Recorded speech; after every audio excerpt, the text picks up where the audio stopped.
Hello, everyone, and welcome to today's web session, How to Fix the Disconnects in Today's Multi-Channel Shopper Journey. I'm Adam Blair, editor of Retail Touchpoints.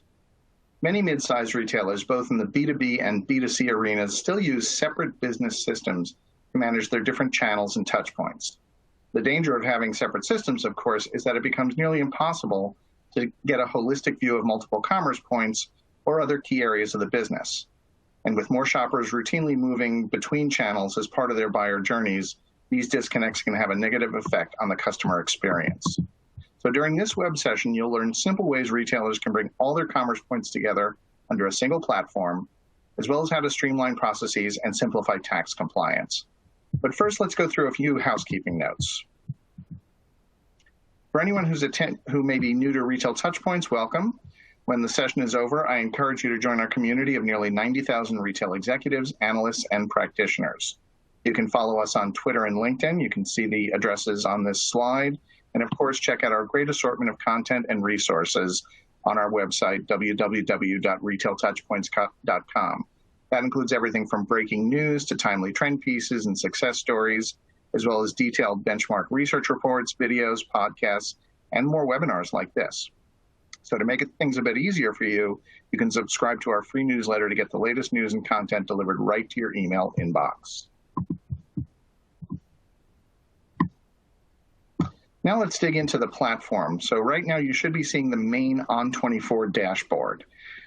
You can submit questions via the question widget at the upper right side of the screen. You can submit your questions at any time during the presentation. We'll get to as many as we can after the presenters have finished their presentations.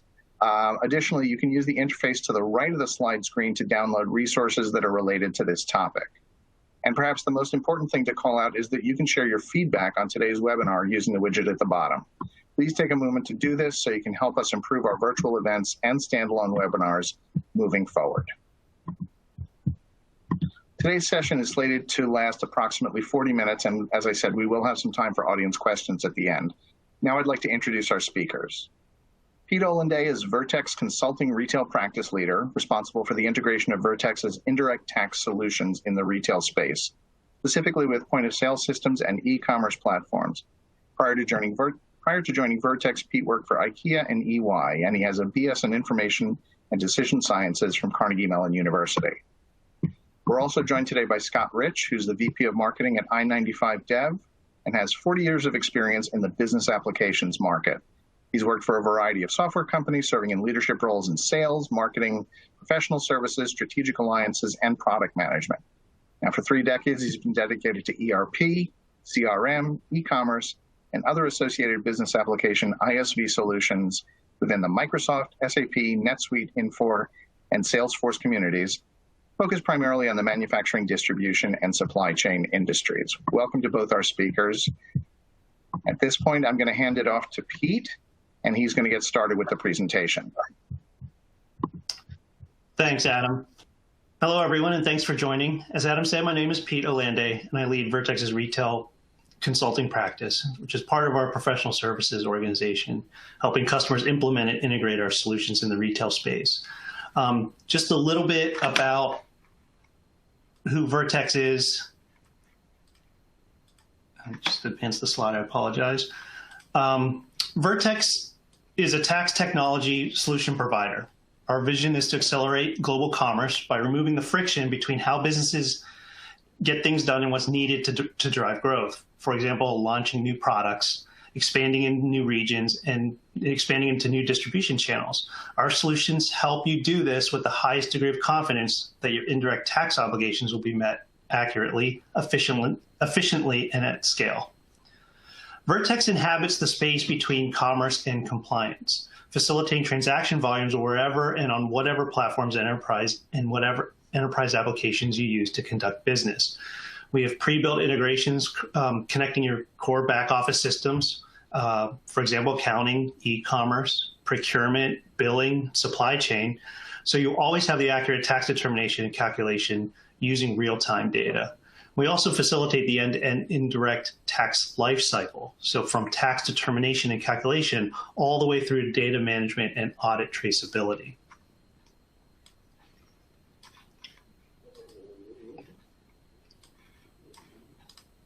So for many mid-sized retailers, a variety of channels also means a variety of back-end systems, whether it be mergers and acquisitions, entering new markets, entering new geographies, entering new channels. Some of it necessitated by COVID, of course, posed challenges for expansion at any level. And having this holistic view across all of these channels using a constellation of disparate systems is a Herculean task. And one of the only ways to cohesively connect all of these channels is to obviously consolidate on common platforms whenever and wherever and whenever you can. And one of those back office functions is tax.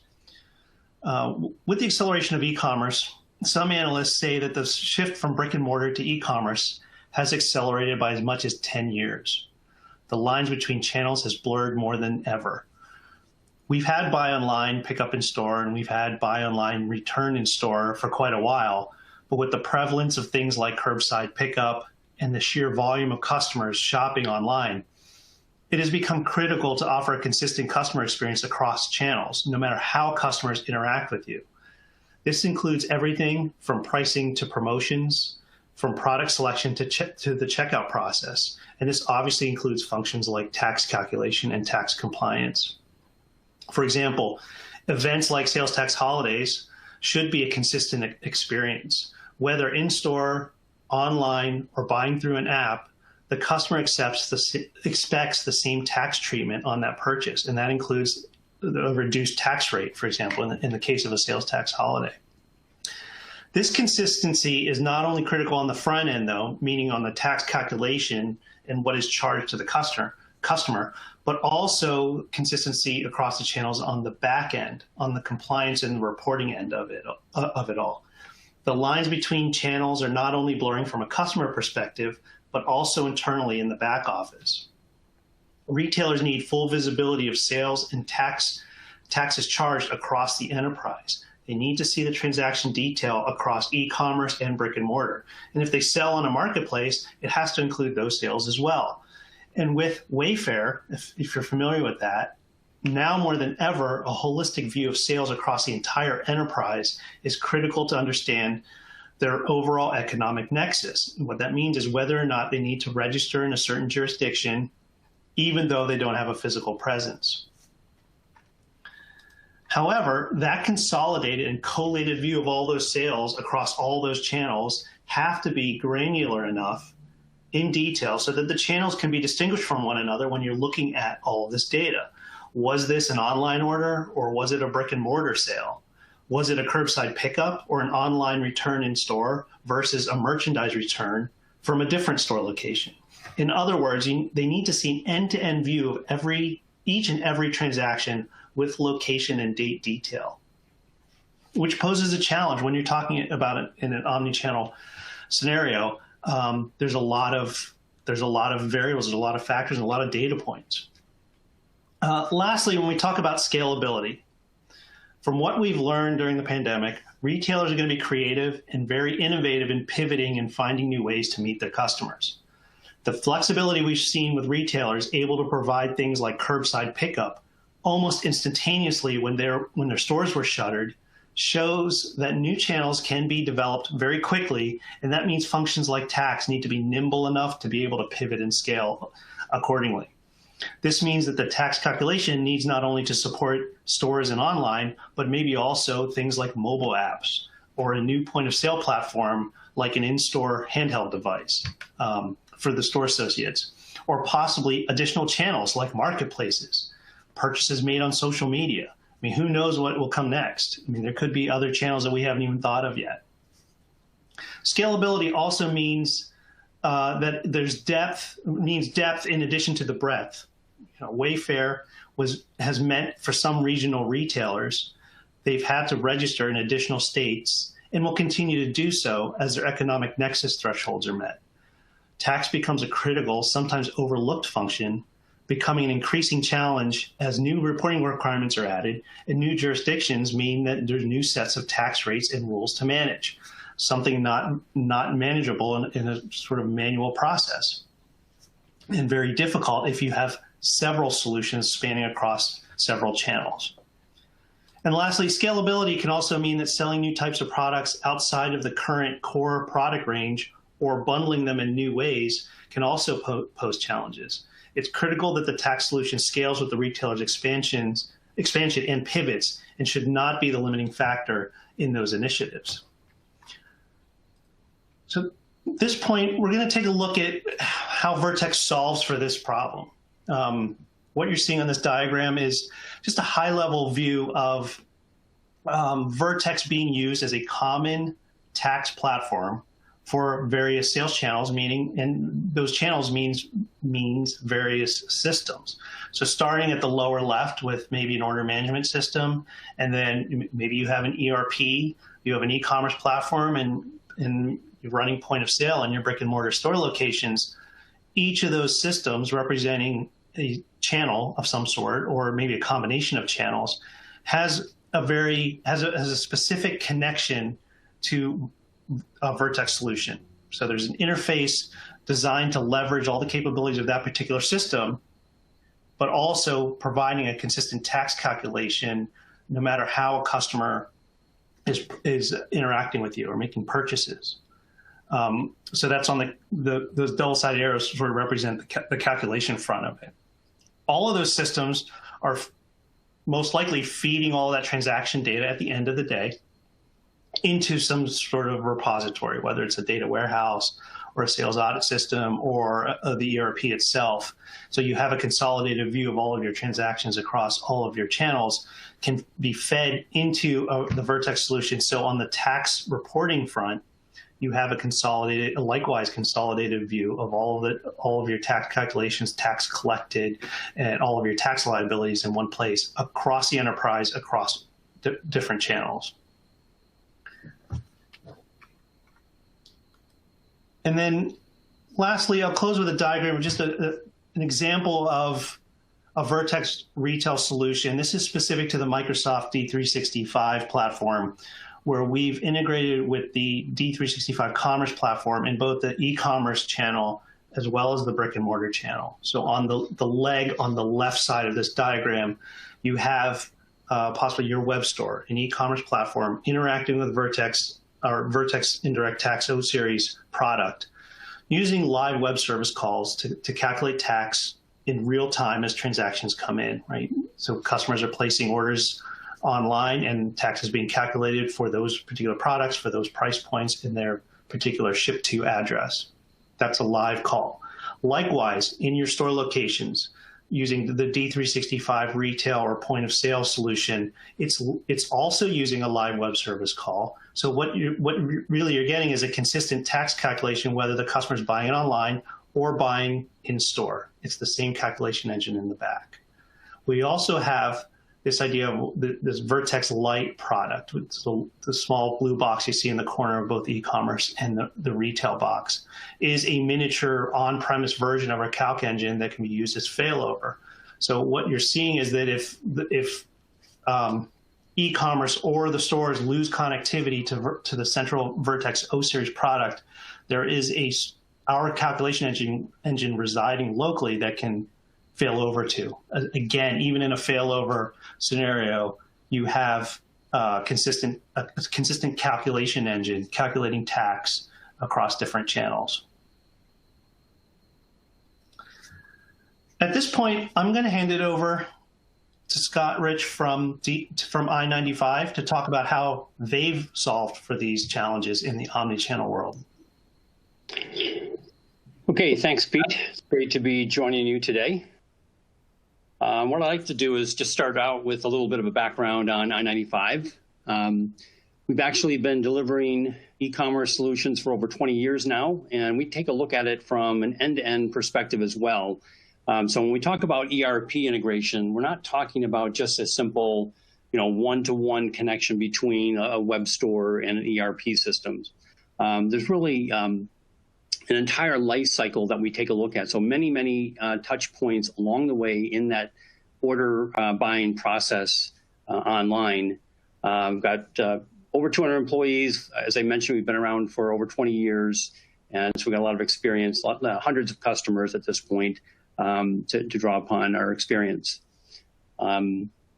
So when we take a look at the whole topic of ERP integration and why it's so important, we really kind of categorize this into three main areas. Certainly, first and foremost, it's to be able to increase sales and in that top line revenue.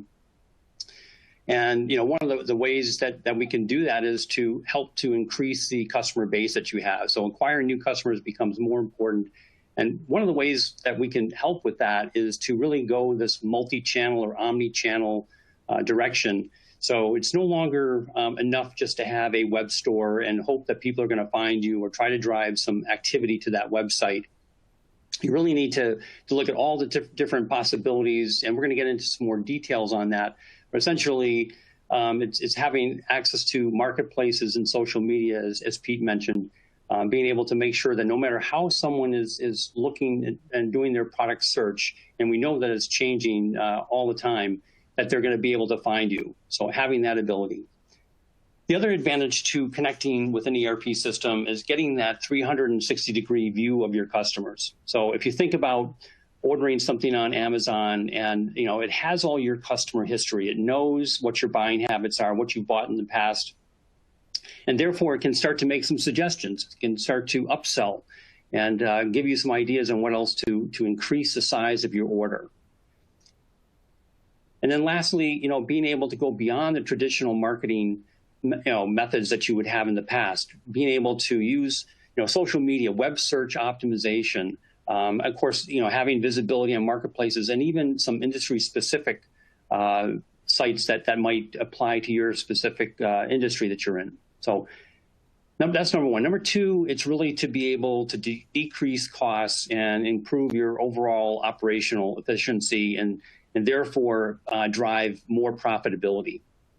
So a couple of ways that we address that. Certainly, connecting to the ERP system is going to give you better visibility of your inventory. You might have multiple warehouses. You might have other organizations storing product for you. You want to make sure that as people are placing orders that they've got the real-time visibility to inventory availability. Nothing more frustrating than trying to place an order than finding out it's no longer available and there's going to be a huge delay in receiving the shipment. And then also, connecting to an ERP system, and many of our customers have experiences where they've got the web store, they've got a separate ERP system, and they end up having to manually enter in those web orders. Well, of course, this can cause lots of errors and therefore increase costs because there may be rework, there might be returns. So trying to make sure that you make that, you flow those orders over seamlessly into the ERP system, avoiding those errors. Next is increasing the resource productivity. Of course, if we've got customers who have spent lots of time trying to manually enter in orders. I even have some customers telling me that they actually can spend more time with their families because the orders are coming through seamlessly. They can spend more time on their core business and actually leave the office at a decent hour. So some great benefits there, but also obviously trying to reduce costs. And so that overall streamlining and automation of the order process all the way through to the ERP system, the fulfillment system, is really critical in decreasing costs. And so all of these actually then help drive the last one, which is to help improve customer loyalty. It's more important than ever now. I think we all know that we're competing with lots of other different retailers out there. We want to make sure we have the absolute best customer experience. And that at the same time, if we have distributors, that we extend that same capability out to them. There are all kinds of cases where the fact that a distributor can enter their own orders also reduce costs because they don't have to call someone up. Those internal sales reps can spend more time managing the larger customers that they have, doing more strategic work as opposed to just managing high volume of orders. And that the distributors appreciate the fact that they can actually do a lot of self-service.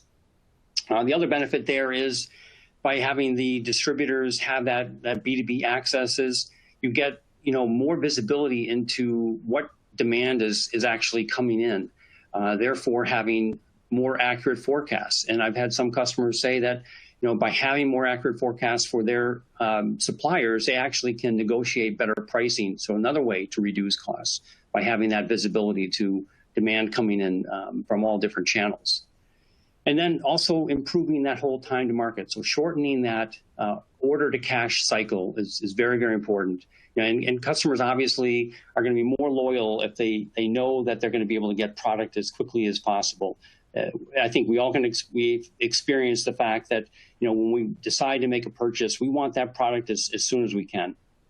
And then lastly, making sure that it's very easy to use, easy to return. I think we all have experienced those cases where we went through a nightmare of trying to return something. And, we're going to have second thoughts on going back to a retailer if it's very difficult to go through that return and exchange process. So, all these things combined, all based on the fact that we've got tighter ERP integration to make that happen. So if we take a look kind of like Pete did, a high-level architecture of what we're talking about, it's really that end-to-end process, connecting your customers, your dealers and distributors, your suppliers, and your employees all together, one truth of data for everybody. And if we start at kind of the upper right-hand corner and then work our way around clockwise, it all starts with shopping carts. And, there are some providers that have a proprietary cart. We look at this as trying to have a shopping cart agnostic approach. And what that really means is it gives you more flexibility.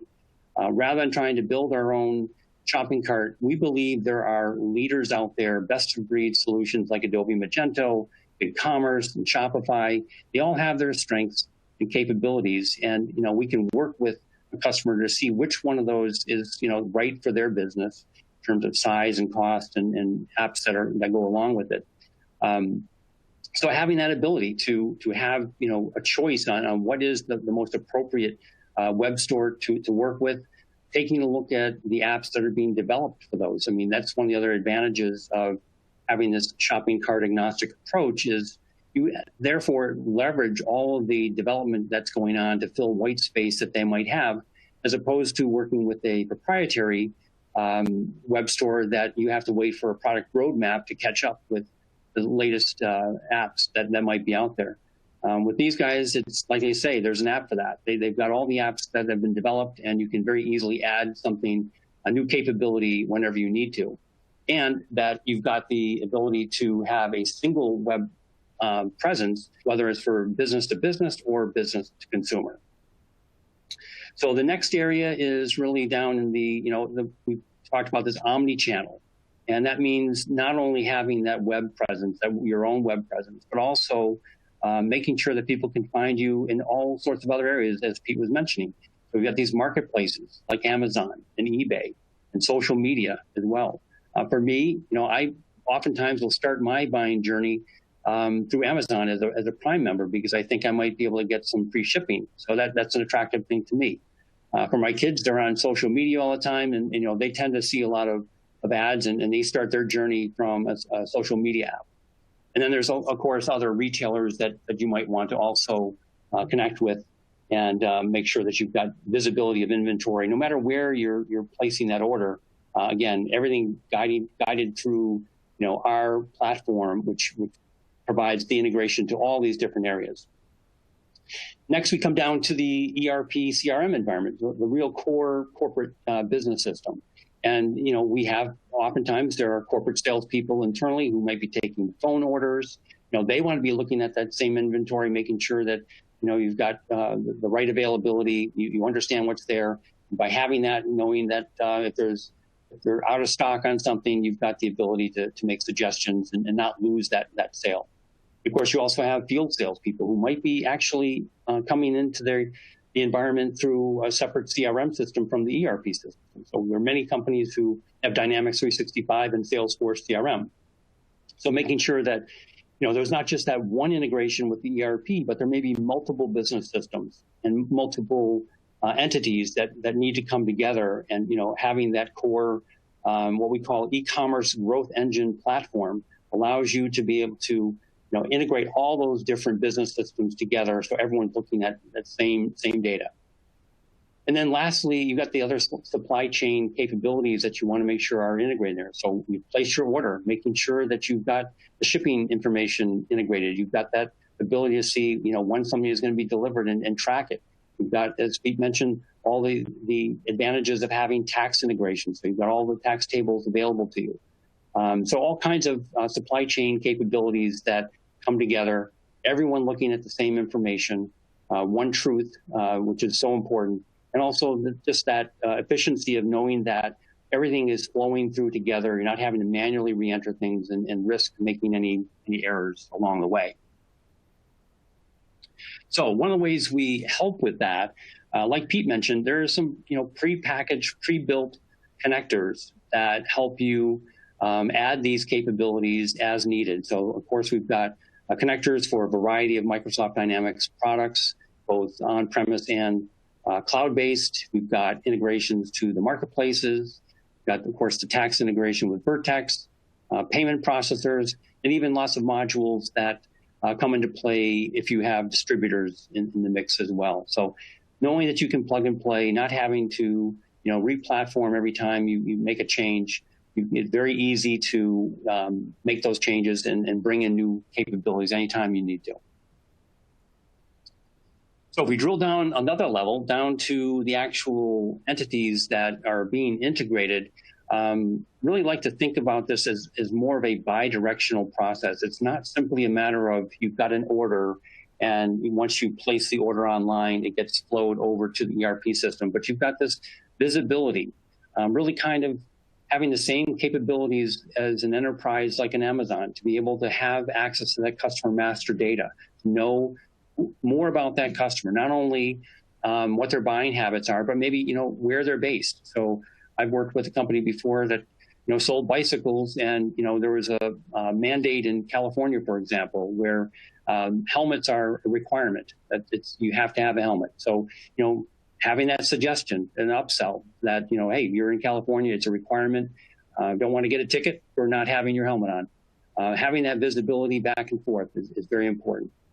And then, of course, the product catalog itself, being able to, whether it's specific items that you're selecting, could be selecting items that go together in a kit, or it could be something even more complex like ordering a computer, where based on your selections, it ends up being a make or assemble to order type of situation. So you've got that visibility into your product catalog, no matter where you are, to make sure you've got the right products that you're offering. And then, as I mentioned, the inventory availability, again, it's very important that you know what the real-time availability is, so that you can make suggestions if necessary, if you're out of something, and you know that you can deliver as promised when someone places an order. And that flows all the way through to not only just placing an order, but having the status. What's the status of my order? Where's the shipment? Can I track it? Am I integrated with the different shipping carriers?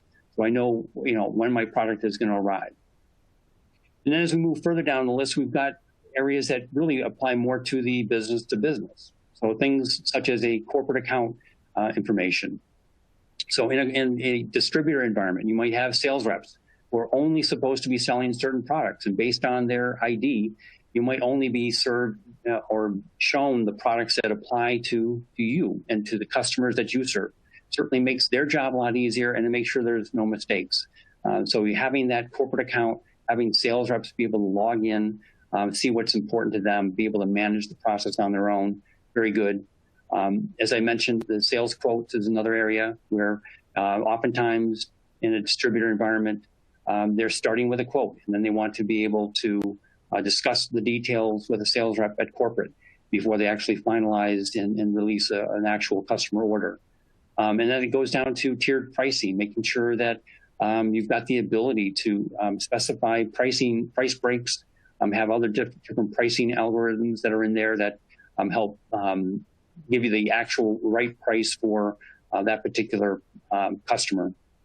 And then, of course, we also include invoicing and shipping instructions, order changes, all the way through to credit limit, and even being able to make bill payments. So the idea is that it's not just that, basic entities, but also being able to give you those enterprise level capabilities for a small, medium-sized business. So in terms of a typical engagement, these are some of the major things that we go through in terms of the process. So it starts with a discovery process, work with you to understand your environment. The way we look at it is, our customers are the ones who come up with this great idea for a product and or service. We're here to help you make the most of that, to actually understand, how you're going to turn that into, a lot of profit, a lot of revenue. We've got those hundreds of customers that we've worked with over decades and have a lot of best practices, not just in general, but also by industry, in helping to make sure that you can take full advantage of what are the latest theories in terms of optimal e-commerce practices. And then, that goes into the shopping cart, helping to select the most appropriate shopping cart available for your particular environment, knowing that if there is a change down the road, that you have the ability to easily, change that out without having to go through a complete re-implementation. And of course, as I mentioned before, having that modern customer experience is more important than ever, and making sure that it's a single interface, whether it's business to business or business to consumer, that you're able to serve one platform and, depending on the login, show them the experience that's appropriate, whether they're a distributor or an end customer. As I mentioned, we've got all the ERP integrations to look at, and it could be more than one. It could be multiple systems that are coming together, making sure that they all have the same information, whether it's a field sales rep on CRM or a corporate rep looking at the information from their ERP system. And then next, of course, something that's been more recent is this idea of marketplace integration and making sure that no matter where someone is searching for products, they're not going to miss you. So you want to make sure you've got that visibility in all the marketplaces, such as Amazon, eBay, and so forth. And of course, we have to now move beyond traditional marketing into digital marketing. So as I mentioned, web search optimization, social media, all the marketplaces, and anything that might be industry specific. And then moving into being able to have dashboards set up to actually see how sales are going, where are products being sold, what products are popular, do we need to move product closer to where they're being sold, all kinds of things that you can track to make sure that you can tune the business over time and make sure you can become more optimized and improve things over the course of learning where things are going well and where they're not. And then finally, being able to tune the performance. Obviously, we want to make sure that page loads are very, very fast, that the process of moving orders through the system from quote to cash is very fast. So, we work with you to make sure that we can optimize the entire end-to-end process.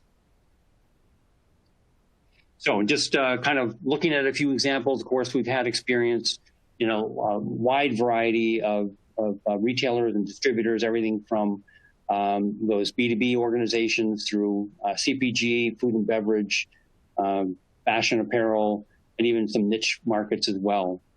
So a lot of experience to bring to the table. If we take a look at a couple of specific examples, we've got an organization such as Q House Kids, and they're an educational toy company. They actually had separate platforms for their distributors versus their consumers, and they really, were able to take advantage of being able to consolidate on a single platform. They were manually entering orders from those web stores into their ERP system. So by being able to make that integration happen, they were able to, significantly increase their revenue, being able to do some upsell, cross-sell, being able to be more efficient overall with their process, reduce errors, have customers come back because they know they're going to get the order right the first time. So very happy with how that's gone. Another example is companies who are trying to grow through acquisition. So we see that a lot. And in this case, Stokes had acquired Seeds, and say they were very interested in making sure they could manage the multiple warehouses that they had and multiple systems. And they were able to see also through cross-sell, upsell, be able to increase their order volumes by 20% and also decrease that order to cash cycle by 30% through that seamless ERP integration. So, and they were able to do this within a matter of weeks. I think that's the other advantage to having this more modular, is to be able to go live very, very quickly, as opposed to something that's going to take months or even years to bring to market. So very, very happy with that one. And then lastly, we've got Trail Gear, and they have off-road vehicle products and accessories, and they were struggling with trying to look modern and up to date on their web store, and they also had multiple stores. So they were able to consolidate that, just overall improve the end-to-end efficiency. They were able to expand their reach by having that omni-channel environment, and obviously by making the integration happen. They overall were able to improve their data quality and synchronization. So this is one who very, on a personal level, was able to find more time to spend time with his family, and very, very happy about that. So again, just sort of in summary of the areas that we try to add value. Again, it's that modern interface. More important than ever to look at like you're up to date, making sure that whether you're on a mobile device or on a web browser, it works seamlessly. It needs to be able to be responsive to a mobile device. It can't look like a mini website. You need to have that kind of an interface. You need to have that real-time visibility of your customers and products and inventory, and making sure that it's a single site, or whether it's B2B or B2C. It's not all kinds of different sites that you're trying to manage. And the other is having that multi-channel approach, being able to have more reach to customers, whether it's on mobile devices or it's on laptops or it's on social media, all having one single view of the data, but having access to a broader range of potential customers to sell to. And then agility, as Pete mentioned with the pandemic, it's been very important to be able to respond very, very quickly to changes. Who would have thought we would have had a situation where people would say, "Oh, we want you to have the same sales this year, but we're not allowing anyone to walk into your stores." How are you responding to that? And we've seen that for some people, it's been very, very difficult if they're not set up in a way that they can respond to change. So you need the ability to have new features added or make changes without having to go through an entire re-implementation. And then lastly, extensible, making sure that we've all heard this term of digital transformation. And essentially, that's companies are trying to go from on-premises based systems to the cloud.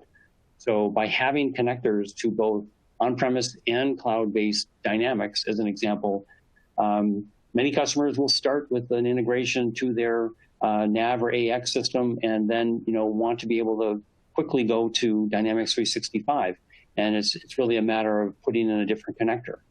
Was talking to someone recently about their advantages to their payments capability, and so there's always changes that are happening, and many of those changes are happening industry specific.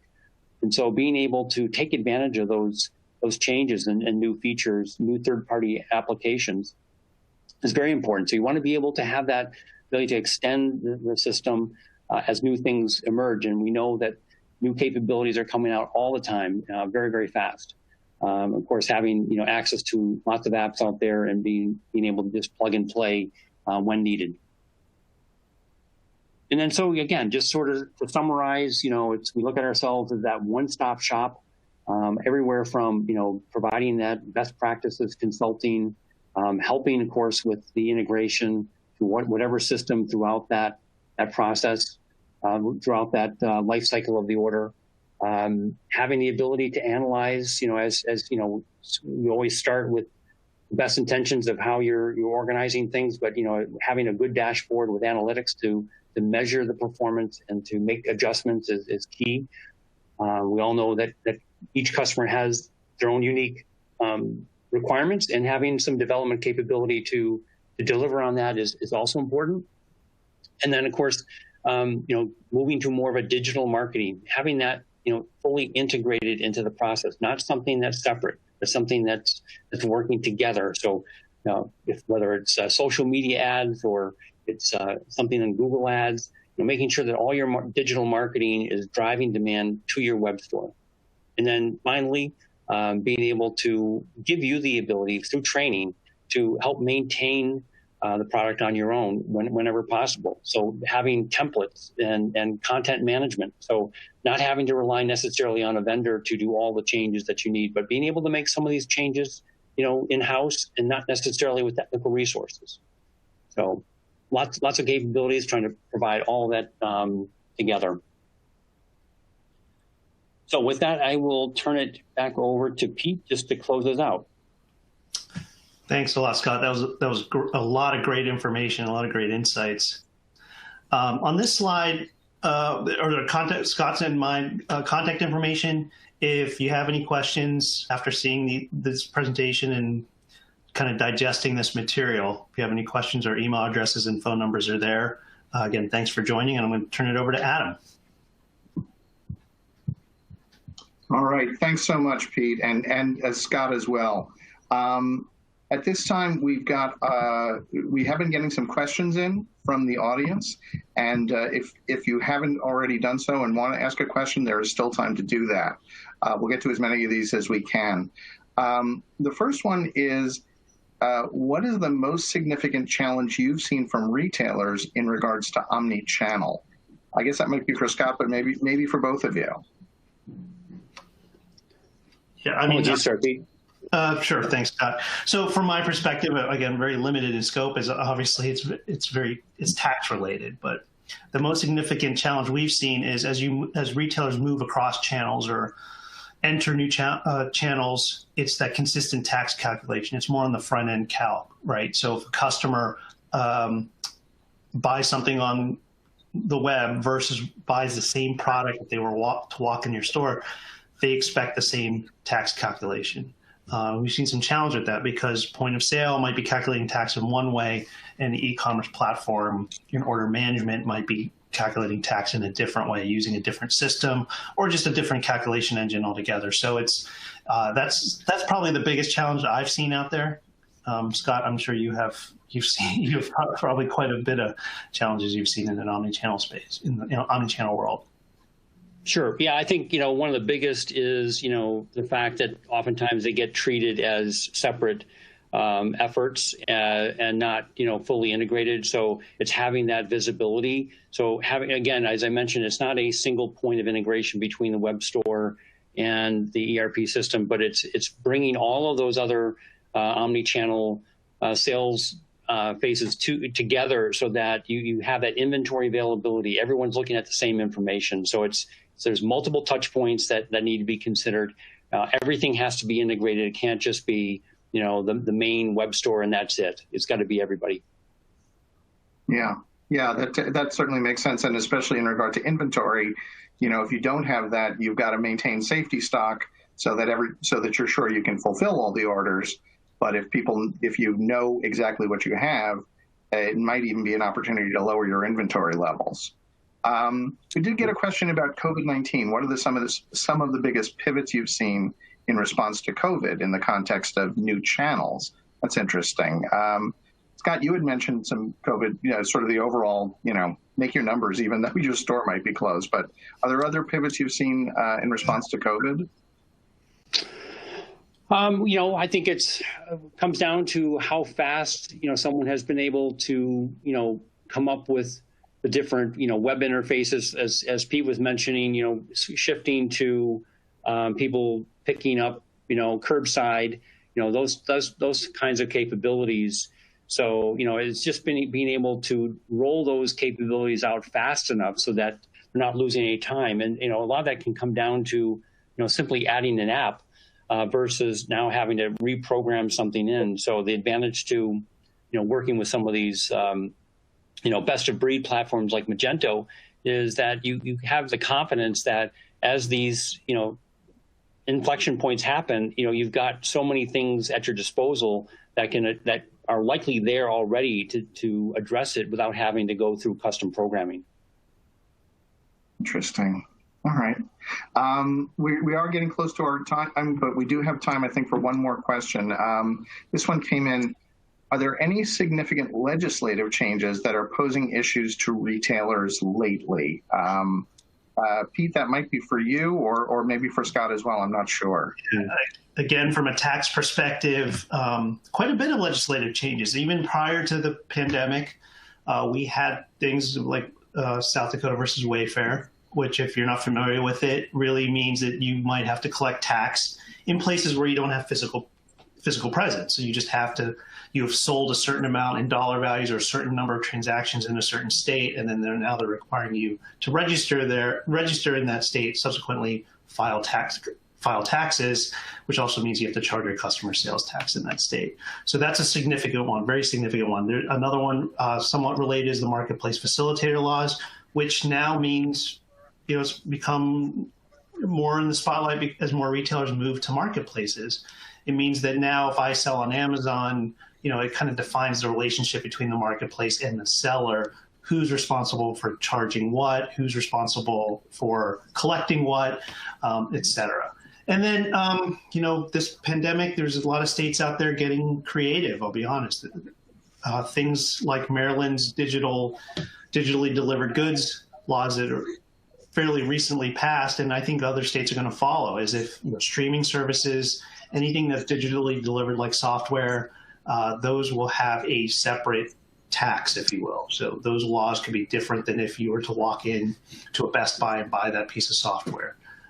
So those are, it's all very fluid, but, these are things that the retailers have to watch out for. It's fascinating. So they're taxing electrons as well as atoms, as you might say. Yes. Correct. Yeah. All right. Well, unfortunately, we have run out of time. I want to thank Pete and Scott for their great insights and for all the practical advice.